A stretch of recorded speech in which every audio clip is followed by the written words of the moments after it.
Welcome to simply Shenba. இன்றைக்கி நம்ம சால்னா செய்ய போகிறோம். இப்போ நம்ம எப்படி செய்யலான்னு பார்க்கலாம். நான் அடுப்பில் ஒரு கடாயை வச்சு எண்ணெய் ஊற்றிருக்கேன். எண்ணெய் சூடாகட்டும்.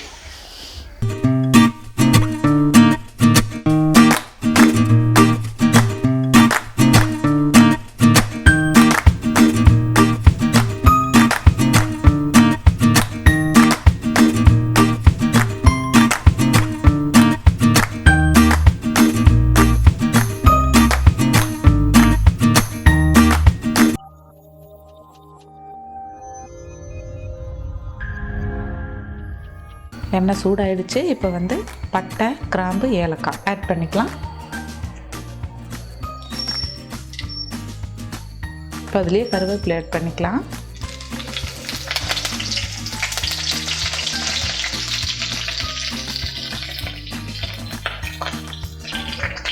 இப்போ அது கூட நான் சின்ன வெங்காயம் எடுத்து வச்சுருக்கேன். உங்களுக்கு சின்ன வெங்காயம் கிடைக்கலன்னா நீங்கள் பெரிய வெங்காயம் கூட ஆட் பண்ணிக்கோங்க. பொடியாக நறுக்கி வச்சுருக்கேன்.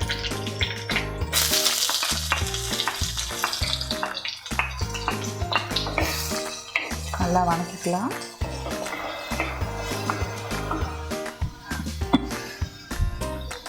வெங்காயம் நல்லா வணங்கிருச்சு. இப்போ நம்ம இஞ்சி பூண்டு விழுது ஆட் பண்ணிக்கலாம்.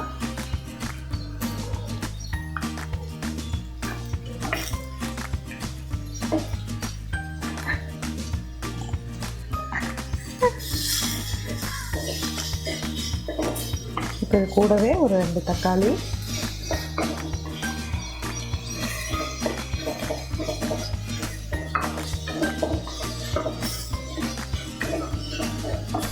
இப்போ தக்காளி நல்லா வணங்கட்டும். அதுக்குள்ளே நம்ம அரைக்க வேண்டிய பொருள் ரெடி பண்ணிக்கலாம்.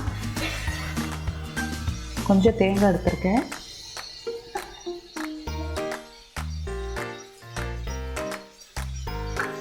அது கூடவே கொஞ்சம் சோம்பு,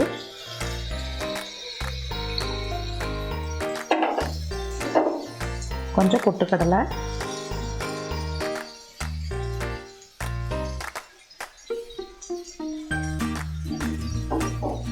கொஞ்சம் முந்திரி,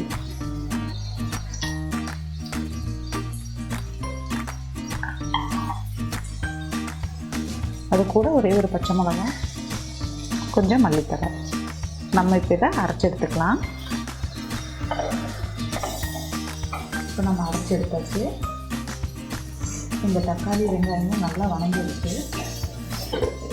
இப்போ இதில் நம்ம மிளகாய்த்தூள் ஆட் பண்ணிக்கலாம். காரத்துக்கு ஏற்ற மாதிரி ஆட் பண்ணிக்கலாம். ஒரு ஸ்பூன் ஆட் பண்ணலாம். கூடவே மல்லி,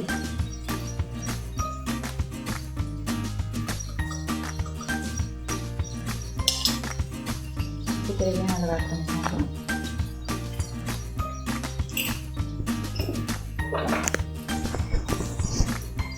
மஞ்சள் தூள் எல்லாத்தையும் நல்லா மிக்ஸ் பண்ணிக்கலாம்.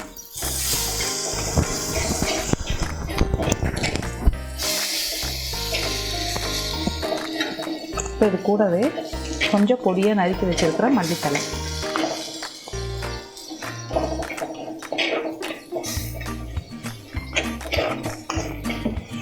இப்போ இது கூட நம்ம அரைச்சி வச்சுருக்கிறத ஆட் பண்ணிக்கலாம்.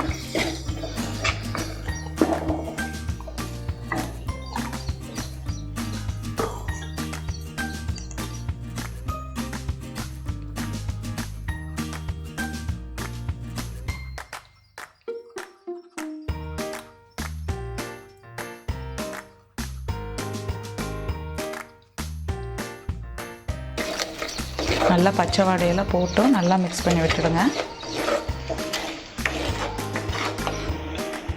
நல்லா வணங்கிடுச்சு, பச்சை வாடையெல்லாம் போயிடுச்சு. இப்போ நம்ம தண்ணி ஆட் பண்ணிக்கலாம்.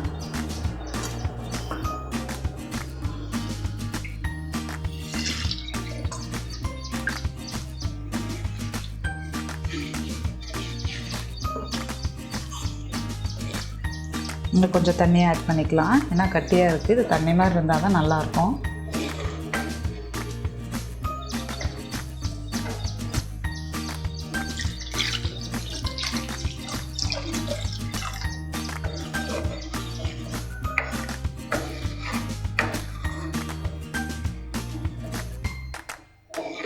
போதும், நல்லா கொதிக்கட்டுது. நம்ம இதை கொஞ்ச நேரம் மூடி வச்சிடலாம். ஃபுல்லாக மூட வேண்டாம், கொஞ்சம் ஓப்பனில் விடுங்க, அந்த பச்சை வாடையெல்லாம் போட்டும்.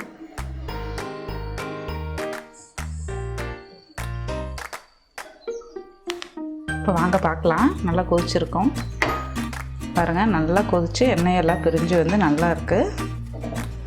அவ்வளோதான், நல்லா தண்ணி மாதிரி இருந்தால் தான் இது நல்லாயிருக்கும். நீங்களும் இதை வீட்டில் ட்ரை பண்ணி பார்த்துட்டு கமெண்ட் பண்ணுங்கள். சிம்பிளி ஷின்பா சேனலை சப்ஸ்கிரைப் பண்ணாதவங்க சப்ஸ்கிரைப் பண்ணுங்கள், கூடவே பெல் பட்டனையும் ப்ரெஸ் பண்ணுங்கள். தேங்க்யூ.